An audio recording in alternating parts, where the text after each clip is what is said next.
I've been married to my husband for 8 years, and for most of that time, I thought we had a stable and happy life. We have a 6-year-old son who means the world to me. I work as a pediatric nurse at a major hospital in our city, which means I have long hours, especially on weekends. My husband is a corporate lawyer at a prestigious firm, and his job also keeps him busy. I figured we were just like any other couple, juggling the responsibilities of work, parenting, and marriage. I was wrong. 3 weeks ago, my entire life was turned upside down. It started on a Saturday when I was scheduled to work a 12-hour shift. Due to some staffing changes, I was released early, which was a rare treat. I didn't tell my husband I'd be home early, thinking I'd surprise him and our son. Lately, my little boy had been asking for more mommy time, and I was excited to spend the extra hours with him. When I pulled into the driveway around 2 p.m., I noticed an unfamiliar car parked in front of our house. I didn't think much of it at first. My husband sometimes had colleagues over for work, even on weekends. But as I walked up to the door, I heard laughter. A woman's laughter mixed with my son's giggles. My heart sank, but I tried to push the feelings away, telling myself it was probably nothing. I opened the door, and what I saw made my stomach drop. There was a woman, probably in her early 30s, sitting on the floor with my son. They were surrounded by his toys, and she was wearing my apron, like she had been cooking. My husband was sitting on the couch, looking relaxed, as if this was a normal Saturday afternoon for them. But it wasn't normal, not for me. My son ran over to me, but instead of his usual, "Mommy," he said something that hit me like a punch to the gut. "Look, real mommy is teaching me how to build a robot." He was talking about this woman, this stranger, as if she was his mother. I stood there in shock, my mind racing to catch up with what was happening. My husband jumped up, clearly caught off guard by my arrival. He stammered something about how Sarah, yes, Sarah, his so-called work wife, was staying with us temporarily because of issues with her apartment. He mentioned water damage and insurance problems, but I wasn't really listening. All I could focus on was the scene in front of me. My son, who I loved more than anything, was acting like this woman was part of our family. Then I saw the suitcases. They were half hidden behind the couch, but I could see enough to know what was going on. These weren't suitcases packed for a short stay. They were unpacked with clothes spilling out. Women's clothes, Sarah's clothes. She wasn't just visiting, she was living in my home. I felt like I was in a fog.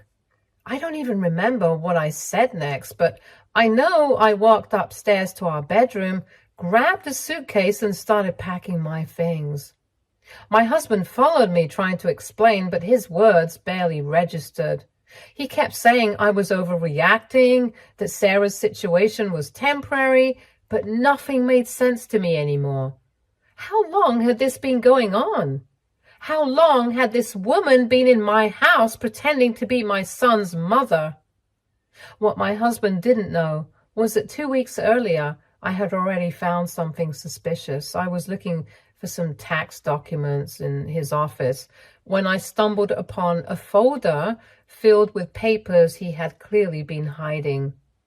There were bank statements showing regular transfers to an unknown account, dating back almost a year. There were also documents about a property purchase I knew nothing about. But the worst part were the emails. Emails between him and Sarah, discussing their future plans. I had taken pictures of everything, planning to confront him after my shift that weekend. I never expected to find her in my house when I came home early. I packed my son's things while my husband stood there trying to convince me I was being irrational. But I had already made up my mind. I was done. I couldn't stay in a home where my husband had been living a double life, and I certainly wasn't going to let my son be a part of it either. My son was confused, crying as I got him into the car. He kept asking why we couldn't stay with real Mummy any longer, and each word felt like a knife in my heart. How had this happened? How had my husband allowed this woman to become so close to our son that he didn't even know who his real mother was anymore? I didn't go far at first. Instead of heading to the hotel like I had planned, I drove to my mother-in-law's house. She and I had always had a good relationship, and I needed someone to talk to. I also knew that she had gone through something similar with my husband's father years ago. When I arrived at her house, I broke down and showed her the documents I had found. I showed her the bank statements, the property purchase agreement, and the emails between my husband and Sarah. Her face went from shock to anger as she looked through the papers. Then she told me something that made everything worse. The property my husband had bought with Sarah wasn't just any property. It had been purchased using money from his trust fund. A trust fund that had been set up for our family with strict conditions about how the money could be used.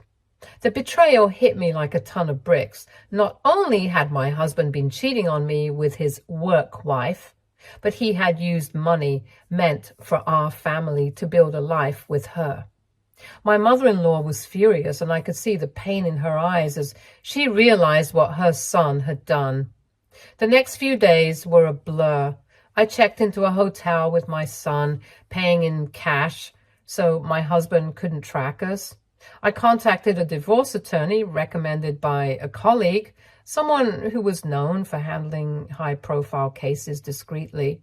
I also filed for emergency custody of my son, documenting everything I had discovered. How my husband and Sarah had encouraged my son to call her real mommy, and the financial deception and the emotional manipulation that had been going on behind my back. As the days passed, the messages from my husband and his friends started flooding in. They were all saying the same thing, that I was being unfair, that I was overreacting, that I shouldn't take our son away from his father just because of a mistake. Some of them even accused me of trying to turn my mother-in-law against him, using her to get what I wanted. But none of them understood what I had been through. None of them knew what it felt like to come home and find another woman living in your house, playing mother to your child, and most probably a wife to your own husband. I know I'm not wrong. I know that as a mother, I have to protect my son from people who would manipulate him, from a father who has shown he cares more about his affair than his family. But sometimes, because of all the pressure, I question myself. Am I being too harsh? Am I really doing the right thing by keeping my son away from his father? I don't know the answer, and maybe I never will. All I know is that I have to fight for my son, for his future, and for my own sanity. But I can't help but wonder, am I wrong for taking this stand? Should I have given my husband another chance? Should I have let him explain? But how can I forgive someone who has shattered the trust we built over 8 years? How can I stay in a marriage where I'm not even sure who my husband is anymore? Update 1. The fallout from my visit to my mother-in-law happened faster than I ever imagined. I thought it would take some time, but she didn't waste a single minute after I handed her those documents. She went straight to the trust fund administrators, showing them the proof of what my husband had done. For some of you asking about this, basically, as much as I know, the trust fund wasn't something he could spend however he wanted. It had strict rules about how it could be used. It was supposed to be for family obligations, like making sure our son had everything he needed. But using that money to buy a house with his affair partner? That crossed a major line. As soon as the administrators saw the documents, they froze the entire trust fund. Every penny was locked up until they could investigate further. And because of some legal requirements, my husband's law firm had to be informed too. This opened up a whole new problem. Him and Sarah had been working together for a while, but they never told HR about their relationship, which was against company policy. Since they were having an affair and working in the same office, it raised a lot of questions about conflicts of interest. The firm started its own investigation, and I could tell from the way things were going that my husband's career was now hanging by a thread. On my end, my attorney moved fast. Within days of filing for emergency custody, I was granted a temporary order that gave me primary custody of our son. The judge was very concerned about the situation, especially when I showed them evidence of how Sarah and my husband had encouraged my son to call her real mommy. The judge said that was a clear sign of parental alienation, and given my son's age, it was a huge issue. It was obvious to the court that my son was being manipulated, and that weighed heavily in my favor. Meanwhile, my husband was calling and texting nonstop. He was all over the place. One minute he was furious, accusing me of blowing things out of proportion, and the next, he was begging for me to come home and fix everything. He kept saying Sarah was just a friend helping him out because she had problems with her apartment. He claimed that buying the property together was purely a business deal, nothing more. But I had seen the bank transfers, the documents, and the emails. They weren't just investing in a property. They were planning a future together, one that clearly didn't include me. As if that wasn't enough, friends and family started reaching out to me too. I was flooded with calls and messages from people telling me how upset my husband was about being away from our son. They said he was heartbroken, missing his little boy, and that he was falling into a deep depression because of the separation. But the more I thought about it, the more I realized something strange. He never mentioned our son in any of his calls or messages to me. Not once. All of his texts were focused on himself, on how he felt, on how unfair it was to him. He didn't say anything about missing bedtime stories or playing with our son in the mornings. It was like he was more concerned about how things affected him than what this whole mess was doing to our child. It was painful to come to terms with that. I had spent years trusting him, thinking he was always doing what was best for our family. I had been so busy working long shifts and taking care of everything at home that I didn't see the signs. And now I couldn't help but feel like he had checked out of our marriage long before I ever realized it. He had been slowly creating a life without me, making plans behind my back and involving our son in those plans without my knowledge. The investigation into the trust fund kept moving forward, and from what my lawyer told me, it didn't look good for my husband. If it was proven that he had misused the money, he could face serious legal consequences. The trust wasn't just some casual fund he could dip into whenever he wanted. It had very specific rules about how the money could be spent. It was meant to be used for family obligations, and buying a house with his affair partner was definitely not on that list. My mother-in-law was furious when she found out, not just because of the money, but because of how he had lied to all of us. She had been in a similar situation with my husband's father years ago, and I think seeing her son follow in those footsteps hurt her deeply. Things at his law firm weren't going well either. The internal investigation uncovered their relationship, and because they hadn't told HR, it was a big deal. His job was now on the line, and from what I was hearing, he was on indefinite leave while they figured out what to do.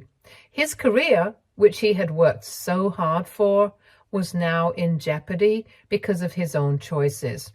Despite everything, there were moments when I wondered if I was doing the right thing. Was it really fair to keep my son away from his father even after all that had happened? There were moments when I saw my son's face light up. during the supervised visits with his dad, and it tugged at my heart. They still had a bond, no matter how much I wanted to protect my son from the hurt and confusion of this whole situation. I couldn't deny that my husband was still his father. Watching them together, even in those short, monitored visits, made me question if I was being too harsh. Was I punishing my husband in a way that would also end up hurting my son? But then I would remember everything my husband had done, all the lies, all the deceit, and how he had tried to replace me in our son's life. That's when the doubt would fade away and I would feel more confident in my decision. As much as my husband and his friends tried to make me feel guilty, I knew deep down that I wasn't wrong for wanting to protect my child. I wasn't the one who had destroyed our family. He was. Still, it was hard not to feel the pressure from everyone around me. My husband started telling people that I was turning his own mother against him and that I was making it impossible for him to rebuild his relationship with our son. He tried to spin the story, painting himself as the victim, and I could tell some people were starting to buy into it. They thought I was being too cold, too unforgiving, and that maybe I should just let things go for the sake of our child. But every time I started to doubt myself, I would think about my son and what kind of example I wanted to set for him.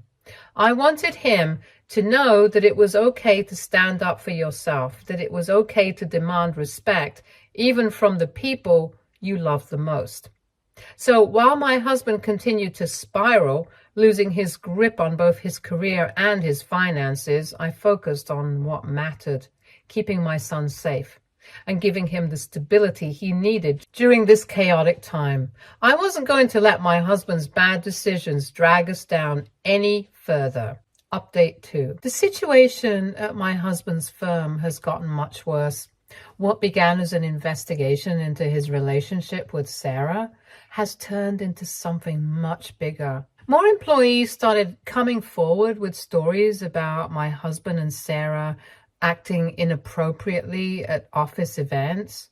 They were not as careful as they thought.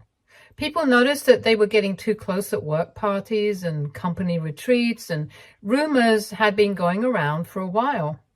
The worst part was the accusations of favoritism. Several employees reported that Sarah was being pushed forward for partnership consideration, even though she had much less experience than others. It looked bad, especially since she and my husband never told HR about their relationship, which was against company rules. My husband had a lot of power over case assignments, and it became clear that Sarah was getting the best ones, the kinds that could help her career a lot. Other associates were upset, but were quiet about it until the investigation started. Now, both my husband and Sarah have been put on administrative leave while the firm looks into everything. My attorney has been able to get information from HR, which is helping with my case. The firm is worried about legal issues because some client funds were tied to the property my husband and Sarah bought together. The HR department is cooperating fully, providing documents that could be very important for my divorce. They realize that the relationship and the property purchase could get them into serious trouble. On the family front, my mother-in-law has been a surprising source of support. I never thought we would be this close given the situation, but she's been there for me and my son every step of the way.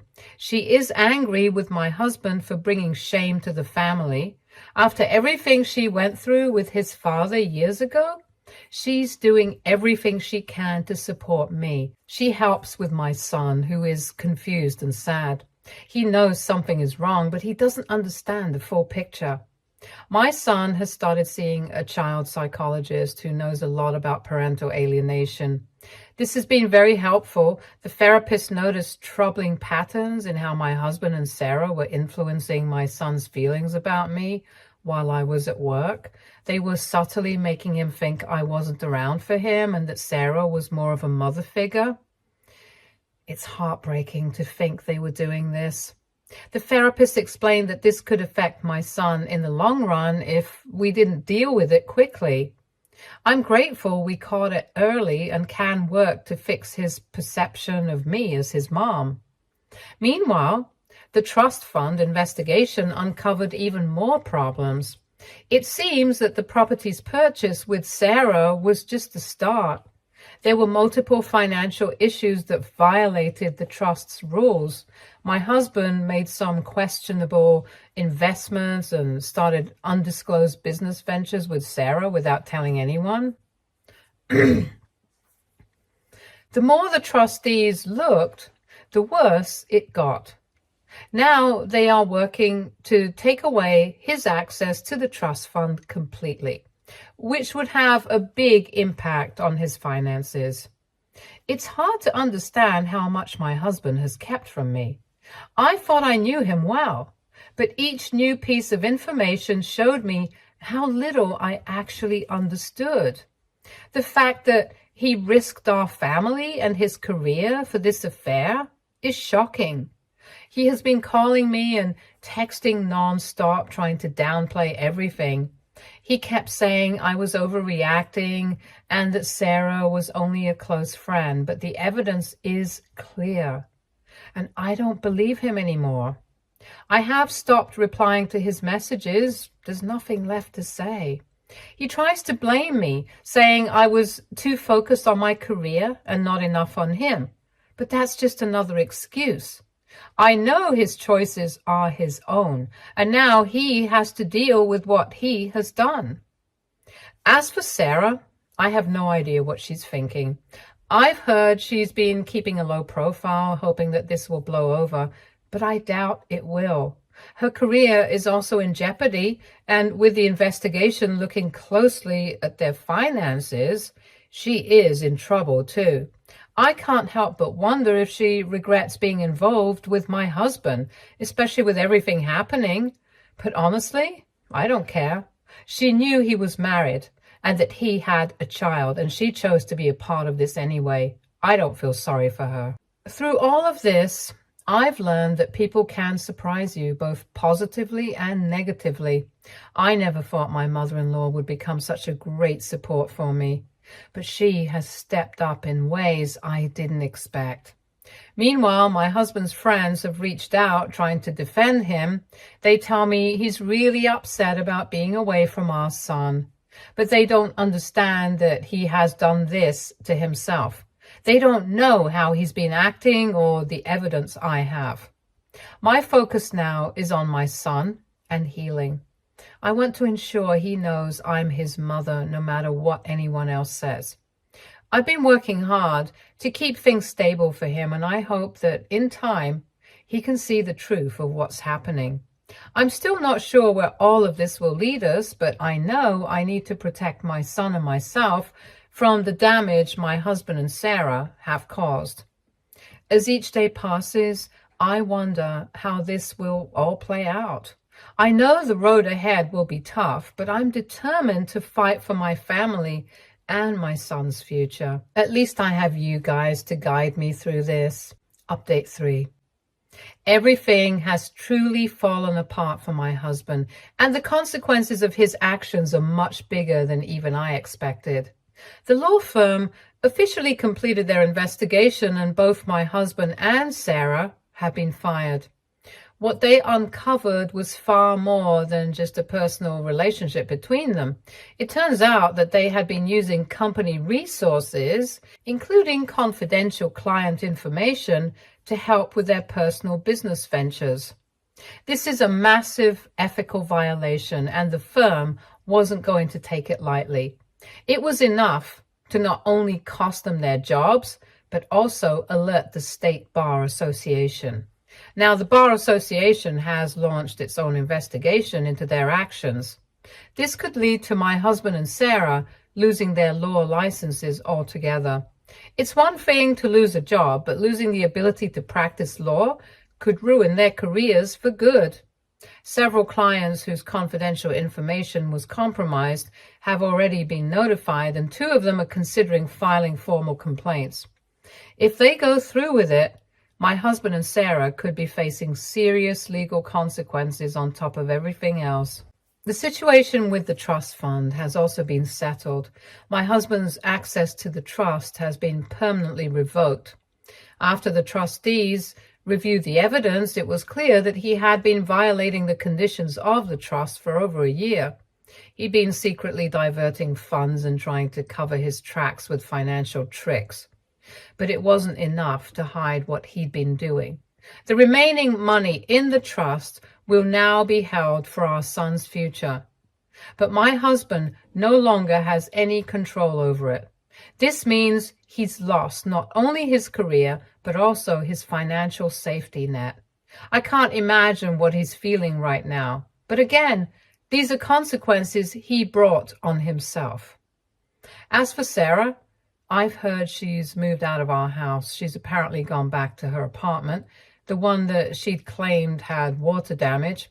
It turns out that was a lie, too. Her apartment was never damaged at all. That was just another cover story she and my husband made up so she could stay with us. It's unbelievable how many layers of deception there were, but Sarah's problems are far from over. The firm's investigation also found that she'd been leaking client information to competitors. She might have been trying to secure a job somewhere else before everything came crashing down. Now she's facing legal trouble of her own, and I can't say I feel bad for her. My son has been doing better lately. He's still seeing the child psychologist regularly, and the therapy is helping him understand that what happened wasn't his fault. The psychologist has been working with him to reverse the emotional damage caused by my husband and Sarah. They've been trying to make him think of Sarah as his real mommy, but now he's starting to realize that wasn't right. It's been slow progress, but he's back to calling me mommy again. It broke my heart to hear him struggle with that, but I'm glad he's starting to heal. He still has nightmares sometimes, and he's developed separation anxiety, but I'm hopeful that with time he'll recover fully. On the legal side, the divorce is moving faster than I expected. My attorney has been amazing. She's confident that I'll get primary custody, especially with all the documentation we have about parental alienation and my husband's lies. The financial part of the divorce will be more complicated, though. With the trust fund situation and the mess at his job, there are a lot of moving parts, but my attorney is making sure that my son's future will be secure, no matter what happens to my husband financially. I want to make sure my son is protected from any fallout from this disaster. My mother-in-law has been a rock through all of this. I never expected us to become so close, especially given how things started between us, but she's been on my side every step of the way. She's even helping me look for a new house in a better school district for my son. She told me that she doesn't want to see history repeat itself, referring to her own experience with infidelity. She's using her own personal funds to help me make a fresh start. I'm so grateful to her. It's been nice to have someone who understands what I'm going through and who wants to help. When I look back, it's hard to believe how much has come from my decision to stop by her house that day. What started as me confronting my husband's betrayal has spiraled into the exposure of years of deceit and professional misconduct. I didn't expect my actions to uncover so many layers of lies, but here we are. It's overwhelming at times, but I'm trying to stay focused on healing and creating a stable life for my son. One of the biggest lessons I've learned from all of this is to trust my instincts. The documents I found were shocking, but in reality, the signs were there long before that. I just didn't want to see them. Now I know better. I'll never ignore my gut feelings again. Going forward, I'm committed to building a life where my son grows up understanding what a healthy relationship looks like. I want him to know that honesty and respect are the most important things in any relationship. And I'm determined to teach him that by example. My husband's final message to me still rings in my ears. You've ruined my life. But I don't see it that way. I didn't ruin anything. He made his own choices. He chose to lie, to cheat, to manipulate. He ruined his own life with every bad decision he made. I'm just the one who brought it all to light. He wants to blame me because it's easier than accepting responsibility, but deep down he knows that this is his doing. I still get messages from some of his friends telling me that I should try to work things out for the sake of our son, or that I've been too harsh. But I don't believe that for a second. What he did was beyond repair. He didn't just betray me. He betrayed our family. He involved our son in his deception, and that's something I'll never forgive. I'm standing firm in my decision to end this marriage, and I won't let anyone make me feel guilty about it. Now, my focus is on the future. I'm ready to leave the past behind and start fresh. I want my son to grow up in a home filled with love, trust, and stability. I can't change what happened, but I can control what happens next. And that's exactly what I plan to do. Stay tuned for more stories from Our Girl Relationships.